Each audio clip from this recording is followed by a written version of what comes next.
अस्सलाम वालेकुम ख़वातीन हज़रात, मैं हूँ इसरार अहमद कसाना।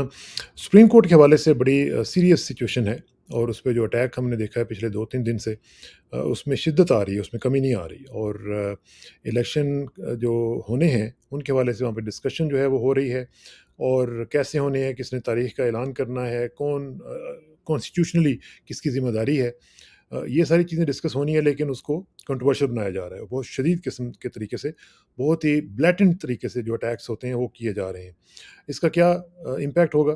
फिर साथ-साथ हमने देखा कि इमरान खान साहब की एक वॉर ऑफ वर्ड्स जो है वो मरीम नवाज़ के साथ शुरू हुई, जब उन्होंने स्पॉइल्ड ब्रैट उसको कहा और उसके बाद फिर उन्होंने जवाब दिया और फिर जवाब गज़ल का सिलसिला जो है वो शुरू हो गया। इसके साथ-साथ हम देखेंगे कि मुख्तलिफ जो सिचुएशंस हैं उसमें जो बन रही है ह्यूमन राइट्स के हवाले से सिचुएशन, वो बड़ी अबतर होती जा रही है। हमारे यहाँ मुआशरे में जो लॉ एंड ऑर्डर है वो तकरीबन ख़त्म हो चुका हुआ है। अभी आपने देखा सरदार खेतरान जो हैं बलूचिस्तान वाले, उनके साथ क्या सलूक किया गया, क्या वीआईपी ट्रीटमेंट दिया गया और वो विक्ट्री का निशान बना रहे थे और फिर उनके घर से लोग बरामद भी हो गए। तो ये जो सूरत-ए-हाल है इसको हम किस तरह सम अप कर सकते हैं, किस तरह इसको एक्सप्लेन कर सकते हैं, किस तरह जिसको जस्टिफ़ाई कर सकते हैं। इसका ज़रा तजिया हम करेंगे और हमारे साथ मौजूद हैं जनाब सीनियर जर्नलिस्ट, हमारे दोस्त, बड़े भाई जनाब सोहेब मरगूब साहब। सोहेब भाई अस्सलाम वालेकुम जी। वालेकुम अस्सलाम, क्या हाल हैं जी आपके? सोहेब भाई आपने आपकी बहुत रिच लाइफ़ गुज़री है जर्नलिज़्म के हवाले से। कभी इस तरह की सिचुएशन आपने देखी सुप्रीम के ऊपर इस तरह के अटैक्स और इस तरह के बेंच जो मेजर बेंच है उसको कंट्रोवर्शियल बनाने के लिए और इतना ओपनली मतलब पब्लिक में तस्वीरें दिखा के सिटिंग जजेस के खिलाफ अटैक जो है ये कभी आपने पहले देखा था जी? जी हाँ, बिल्कुल ये मंज़र हमने उस वक़्त देखा था जब 2013 में सज्जाद अली शाह साहब जो थे चीफ जस्टिस सुप्रीम कोर्ट थे और 97 ब्लंट 97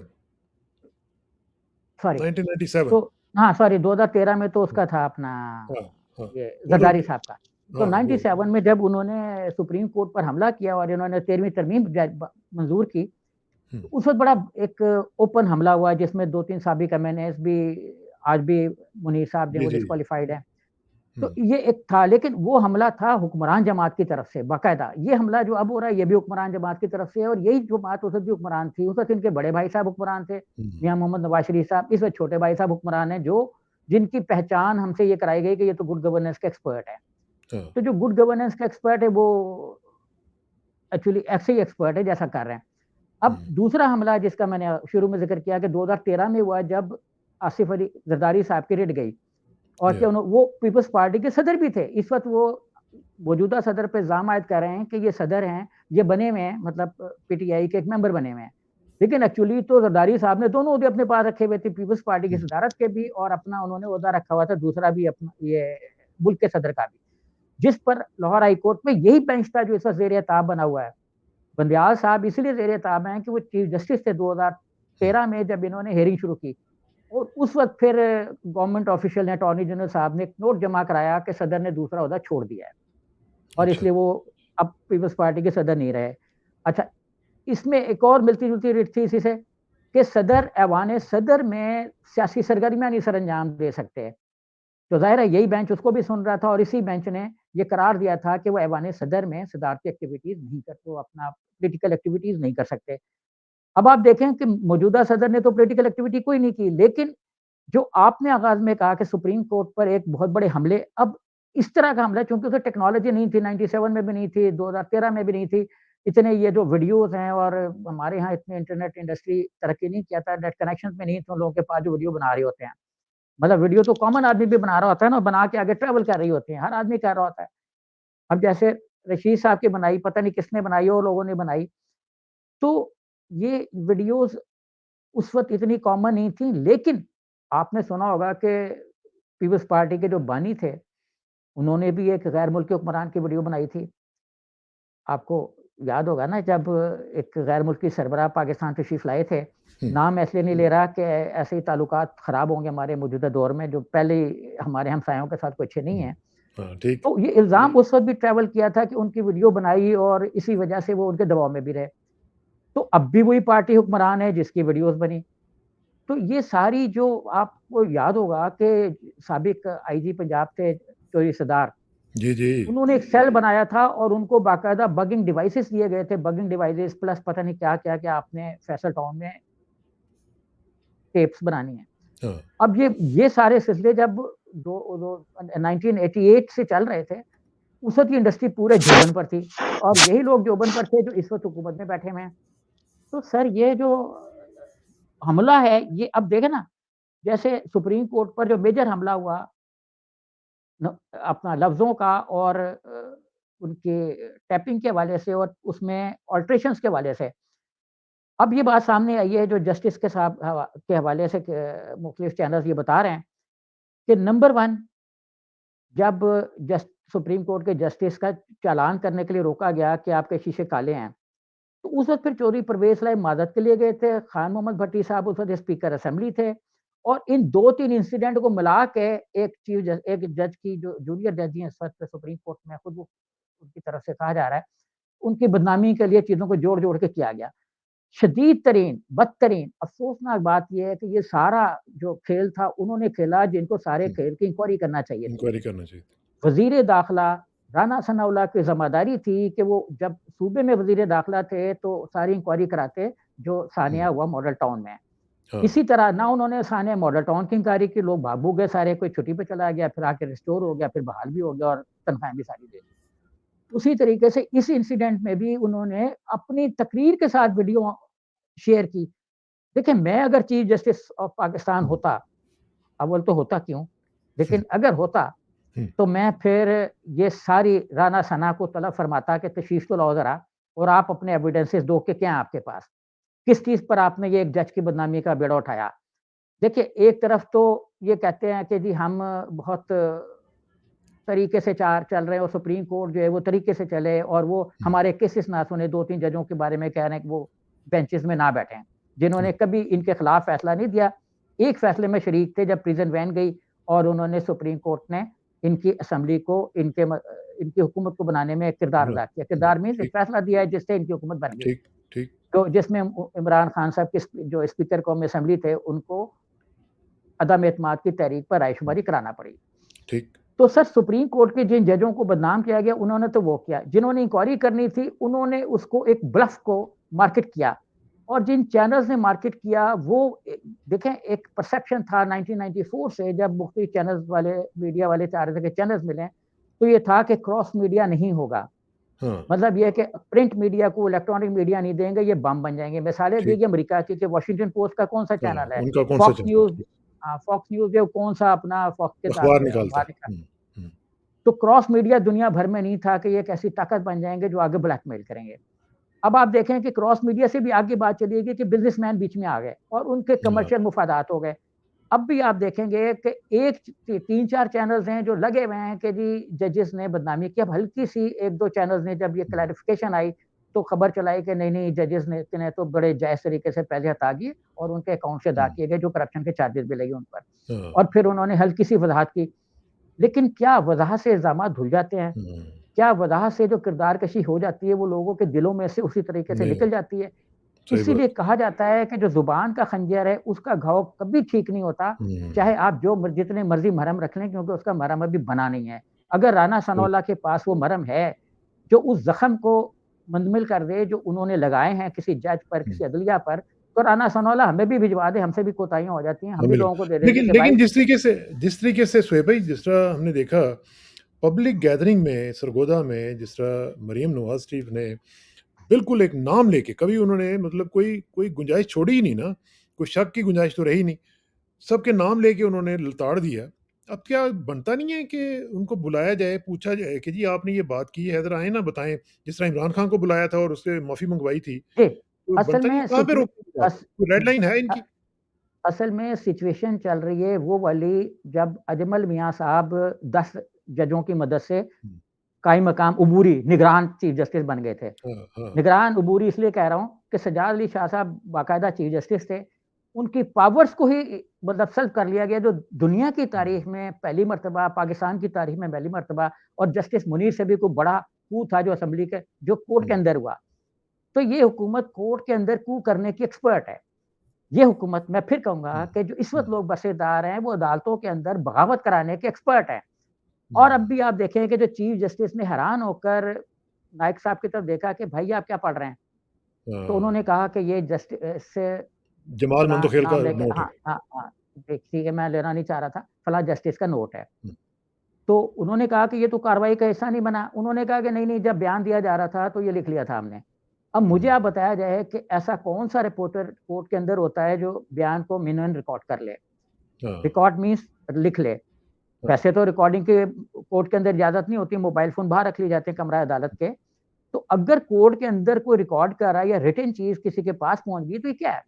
इट मीन्स कि अदालत के अंदर जैसे बाज़ लोग अब भी कह रहे हैं कि शायद मंडे को बेंच टूट जाए। हुँ, अब बेंच टूटेगा कैसे? जो नज़र आ रहा है ना कि 2 जज जो बड़े अग्रेसिव वे में अग्रेसिव हुँ, मीन्स के जो अपनी बात पर डटे हुए हैं कि नहीं, जजों को सीनियरिटी के बेस पर उसमें होना चाहिए। तो सीनियरिटी क्या चीज़ है? मैं आपसे सवाल करता हूँ, क्या हुँ, शहबाज़ शरीफ ने असेंबली में जो 170 अरब रुपए के नए टैक्स लगाए, वो टैक्स लगाने के लिए उसने ऑपोज़िशन से डायलॉग किए?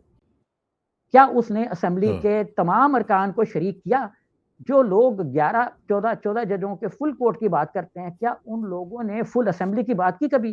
क्या उन्होंने फुल हुँ, सेनेट की बात की कभी? देखें, हम तो बुलडोज़ करते हैं असेंबली को। असेंबलियों को बुलडोज़ करने की हमारी पुरानी आदत चली आ रही है। हम देखें ना असेंबलियों के अंदर भी हाँ, अदम-एतमाद लाई जाती रही। मरी से जो शुरू हुई सियासत एक हॉर्स ट्रेडिंग की और अपना अदम-एतमाद के लिए एक खरीदो-फ़रोख्त की, तो अब तक जारी है। अब भी आप देखें कल खबर थी कि एक एमएनए पीटीआई के जिन्होंने मुलाकात की क्योंकि उन्होंने ये देख लिया कि लोगों को तो नंगा करके मारा जा रहा है। जब हुँ, उन्होंने देखा कि इंसान को जो हसास लोग हैं, वो हर लोगों को हसास तरीके से सेंसिटाइज़ कर रहे हैं सेंसिटाइज़ कर रहे हैं ना कि भाई तेरे साथ ये हुँ, सलूक कर देंगे, अगर हाँ, तुमने जिसने लॉ एंड ऑर्डर नाफ़िज़ करना है पुलिस ने, वही लॉ एंड ऑर्डर को अगर बुलडोज़ करेगी, देखें, तो जिस मुल्क में इमरान खान की फ़ॉरेंसिक चीज़ें गायब हो जाएँ, रिपोर्ट्स गायब हो जाएँ, उस मुल्क में मेरे आप जैसे लोगों को इंसाफ़ की तवक्को रखनी चाहिए कि कहाँ नहीं? कहाँ से तो मिले? हम हाँ, बात वापस जाते हैं मरियम की तरफ। तो मरियम का मसला ये है कि उनको ये समझ आ गई है कि कोर्ट के अंदर हमने एक जेली कोड बनाई हुई है। सुप्रीम कोर्ट के अंदर से उनको चीज़ें मिल रही हैं, उनको पता है देखें, मुझे तो ये चीज़ फ़ौरन समझ नहीं आएगी कि कोर्ट कैसे बननी चाहिए, बेंच कैसे बनने चाहिए। मैं क्यों ये कहूँगा हाँ, कि सीनियरिटी के हाँ, बेस पे अगर मुझे ये ना पता हो कि सीनियरिटी में कुछ ऐसे जज भी शामिल हो जाएँगे, जिनके हाँ, साथ हाँ, मेरी लाइन सेट है। मैं बिल्कुल हुँ, कहूँगा कि लाइन सेट है। हुँ, देखिए, नवाज़ शरीफ के जो पर्सनल अकाउंट्स देख रहे थे, वही बाद में नेशनल बैंक के लीगल एडवाइज़र बने और वही लीगल एडवाइज़र बाद में हाई कोर्ट और सुप्रीम कोर्ट तक गए। वाह! तो मैं नाम नहीं लूँगा एवें ही कंटेम्प्ट ऑफ हुँ, कोर्ट कोई साबिक जजों के भी ना लग जाए, जैसे हुँ, आपने ज़िक्र किया कि इमरान के लिए तो एक अपना मातहत जज की कंटेम्प्ट लग गई, तो मरियम साहिबा जो हाँ, फरमाती फिर रही हाँ, हैं, उन पे कंटेम्प्ट क्यों नहीं लग रही? उनको हुँ। ये पता है कि हमने अजमल मियाँ की तारीख दोहराने की पोज़ीशन में आ गए हैं। देखिए, मैं नहीं, फिर लेकिन वजह कहूँगा क्या है? मुझे मुझे सिर्फ़ एक चीज़ बताना देखिए, आपने कहा कि इनको इनको एक्सपर्टीज़ हासिल है कि ये इस तरह के काम कर लेते हैं।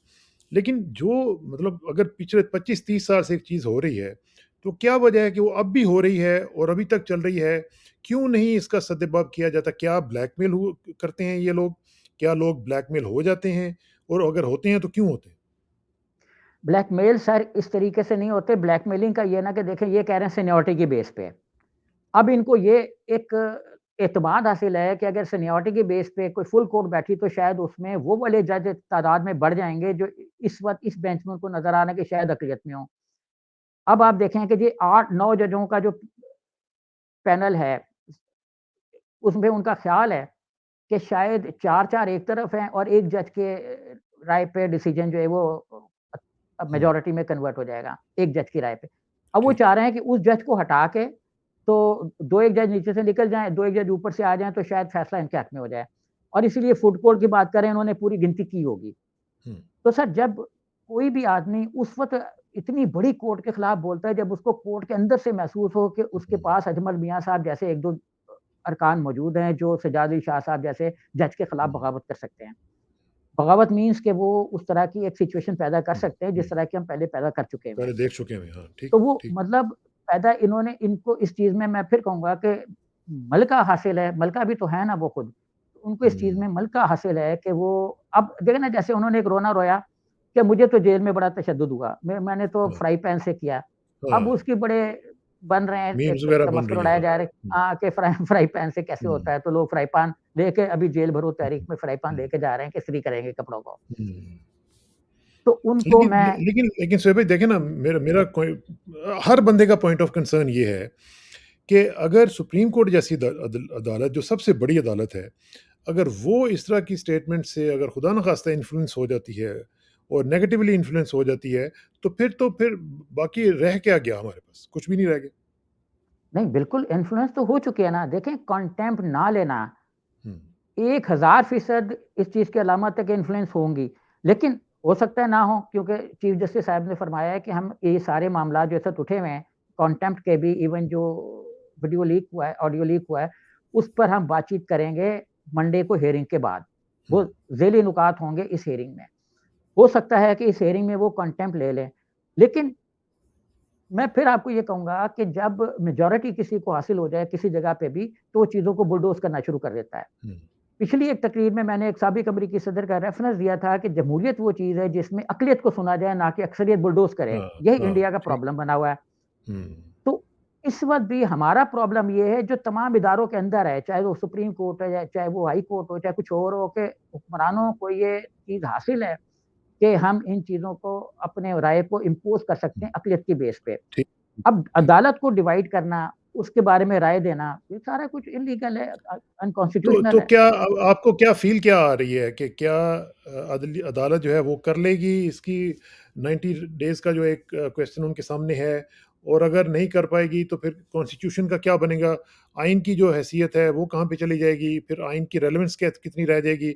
अगर हम इस तरह के इश्यूज़ के ऊपर रह जाएँगे तो फिर आइन तो बेसिकली एक मज़ाक बन जाएगा ना। देखें, पहले मरहले में तो सुप्रीम कोर्ट बार एसोसिएशन टूट गई।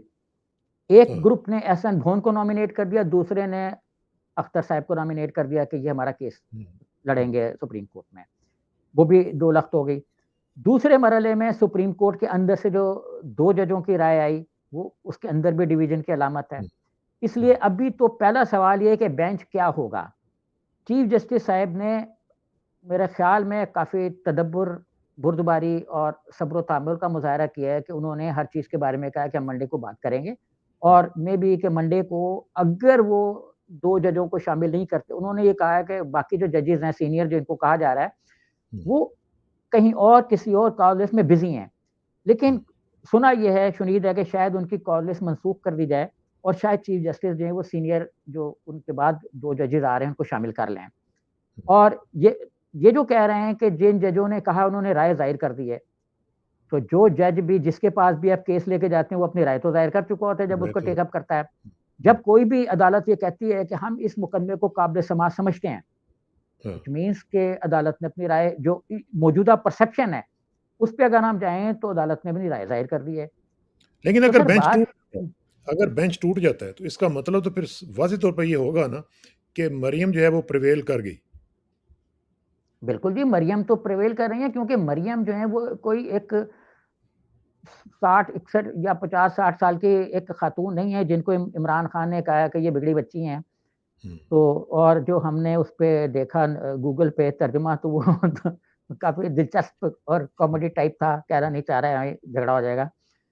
तो वो मतलब ब्रैट्स का जो माने लिया है गूगल ने, तो हाँ, ये चीज़ें देखें वो ताकत में तो हैं, क्योंकि उनके पीछे ताकत क्या है? उनके पीछे ताकत ये है कि अगर इस उस्मान डार ने एक किसी नौजवान को चौकीदार बनाया, हाँ। अपॉइंट किया, तो उन लोगों ने उसकी भी फ़हरिस्त अपने पास रखी हुई है कि इसने फलाँ चौकीदार बनाया था।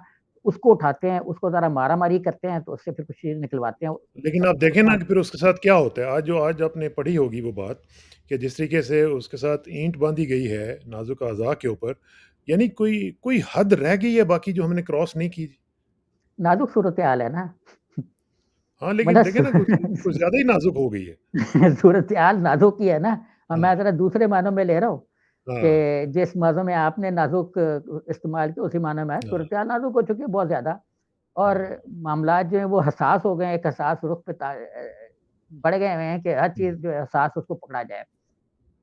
देखिए, हाँ, बात बहुत ये सही। है कि सरहदी सूरत-ए-हाल ठीक नहीं है। हुँ, सरहदी सूरत-ए-हाल ये है कि अफ़गानिस्तान से आए रोज़ टेररिस्ट हमारे मुल्क में दाखिल हो रहे हैं। हुँ, सरहदी सूरत-ए-हाल ये है कि 2019 में इंडिया कश्मीर को हड़प कर चुका है, और अब ओपनली उनके लोग कह रहे हैं कि भाई पीओके, पीओके, और हाँ, पाकिस्तान के अंदर भी लोग पीओके का लफ्ज़ इस्तेमाल कर रहे हैं, जिसके बारे में एएनआई के को बेनकाब किया अपना इंटरनेशनल जो फेक न्यूज़ को देखते हैं उन्होंने ग्रुपों ने, हुँ, हुँ। डिसइन्फॉर्मेशन लैब ने और ये हाँ, पहले हाँ। भी 2-1 दफ़ा कर चुकी हुई है इसको बेनकाब कि ये ये पाकिस्तान में फेक है। ईयू तो का जो था। सरहदी सूरत-ए-हाल ऐसी है, ईरान के सरहद के अंदर से भी हमारे ऊपर हमला हो चुका है, जो टेररिस्टों ने किया हुँ, बलूचिस्तान में, जिस पर पाकिस्तान गवर्नमेंट ने ईरान से कहा कि भाई आप मुजरिमों को पकड़ो। अभी तक उनका कुछ नहीं हुआ। हुँ, तो हमारे चारों तरफ में टेररिस्ट एक्टिविटीज़ हो रही हैं, हमारे अंदर हो रही हैं। तो अगर हम हमारे नज़दीक सबसे बड़ा मुल्क का टेररिस्ट इमरान खान है। अगर हमारे नज़दीक मुल्क का सबसे बड़ा टेररिस्ट आज़म सवाती है, सबसे बड़ा हुँ, टेररिस्ट एक चौकीदार है, जिसको उठाना बड़ा ज़रूरी है। तो मैं माज़रत के साथ ये कहना चाहूँगा कि हम सरहदों का दिफ़ा नहीं कर सकेंगे।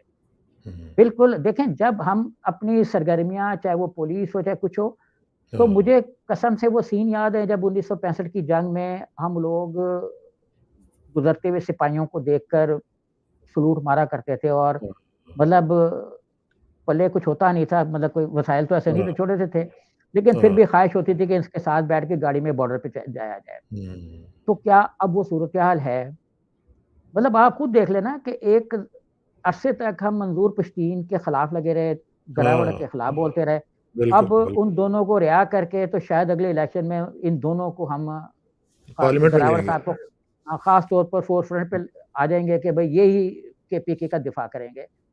तो सूरत-ए-हाल जब पता नहीं क्या सरहद ही ऐसी अच्छा हो। लेकिन लेकिन वो मुझे याद आ रहा है सोहेब भाई वो एतज़ाज़ अहसन साहब उस ज़माने में जब बड़े वो पीक पे होते थे, उस वक़्त वो कहा करते थे कि रियासत होगी माँ के जैसी।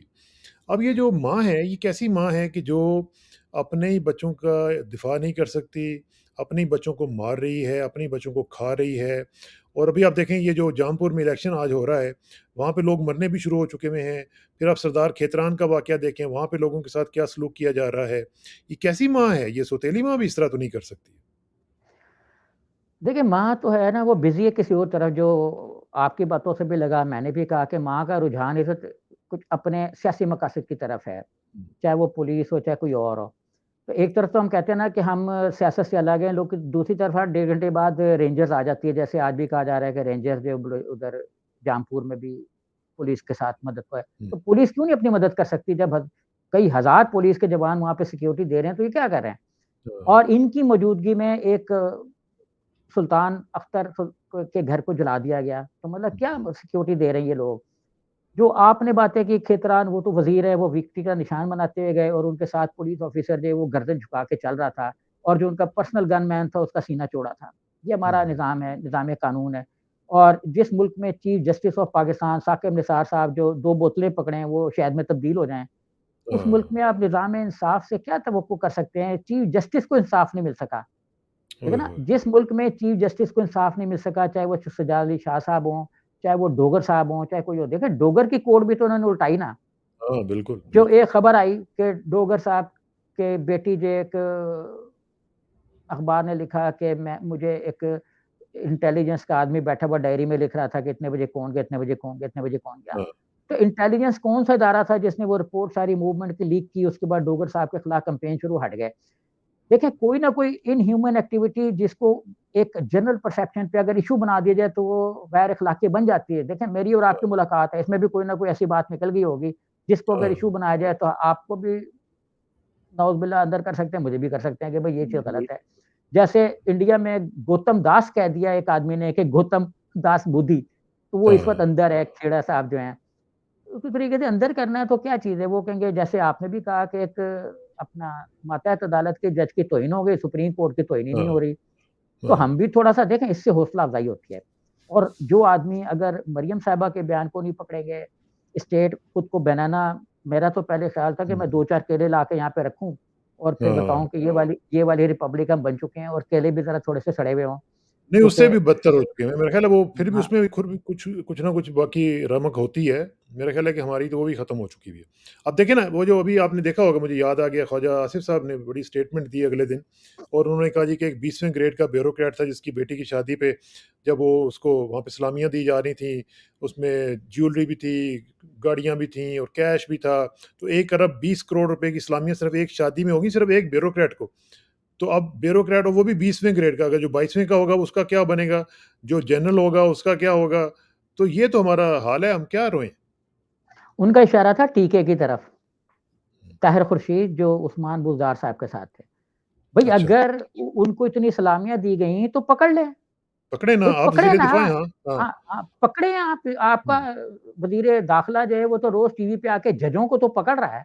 तो भाई उसको भी पकड़ ले जो उसकी नाक के नीचे टीके को इस्लामाबाद में लगाया हुआ है एडिशनल सेक्रेटरी, और उन्होंने ये भी किसी ने कहा कि एडिशनल सेक्रेटरी लगाया हुआ है।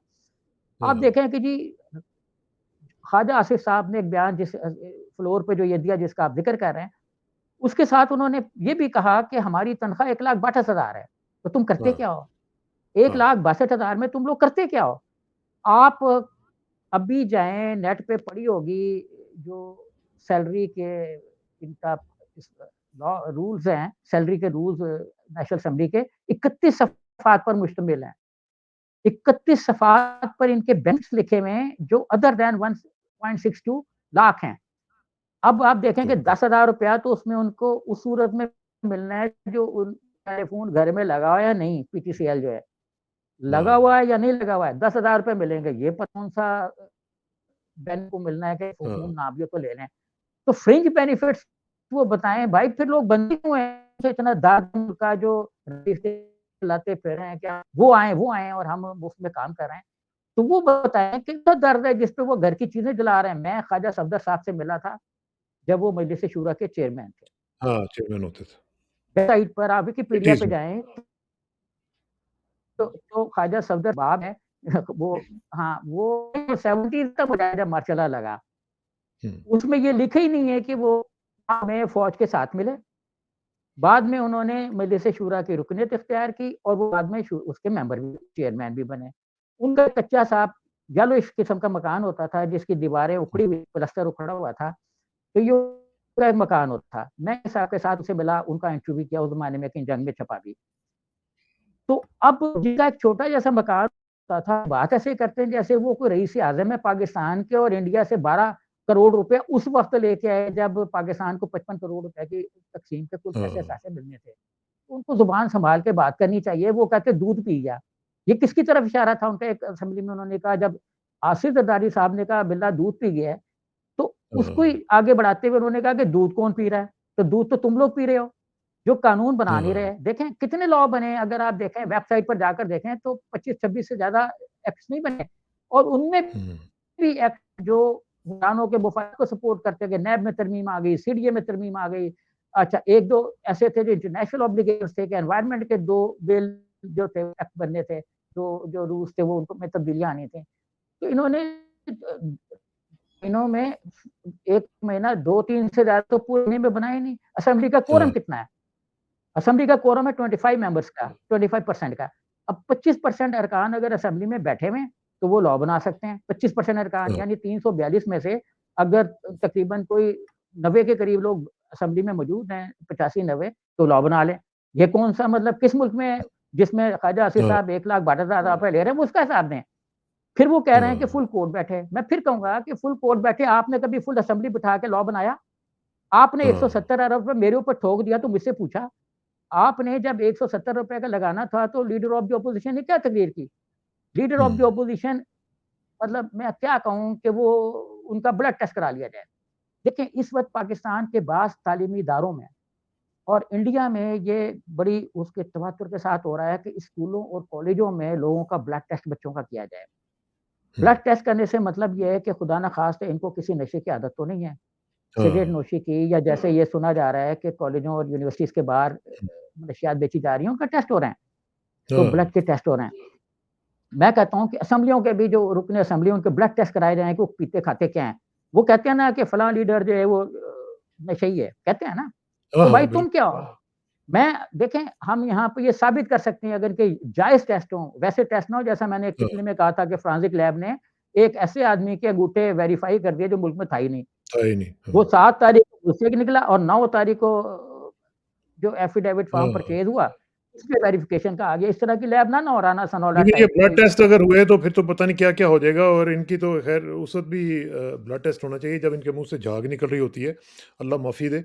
लेकिन नहीं, शोएब भाई ब्लड आखिर टेस्ट के अलावा सर एक और हाँ, टेस्ट कि इनसे लॉ की उसका टेस्ट होना चाहिए। आप एक सवाल शायद निकल जाए कहीं, मैं खुद ही अपने आप से कर लेता हूँ हाँ, कि क्या मौजूदा अरकान असेंबली को लॉ का पता है? क्या आइन की 50वीं सालगिरह 10 अप्रैल से 16 अप्रैल तक मनाई जानी चाहिए? मैं कहूँगा नहीं। हाँ, उसकी वजह ये है कि मौजूदा अरकान असेंबली को लॉ का नहीं पता। अब मैं आपको एक बात करता हूँ जो किसी ने अभी तक नहीं की कि सदर ने किस इख्तियार के तहत गवर्नर को लेटर लिखा। देखें आइन में जनरल असेंबली लिखा हुआ है, जनरल हाँ, इलेक्शन लिखा हुआ है। अब जनरल इलेक्शन की तशरीह नहीं पता इनको कि क्या है। गवर्नर को नहीं पता कि मैं अगर असेंबली टूट जाएगी तो मैंने क्या करना है। सदर के हल्फ में ये लिखा हुआ है, वज़ीर आज़म के हल्फ में ये लिखा हुआ है हुँ, कॉन्स्टिट्यूशन एंड लॉ।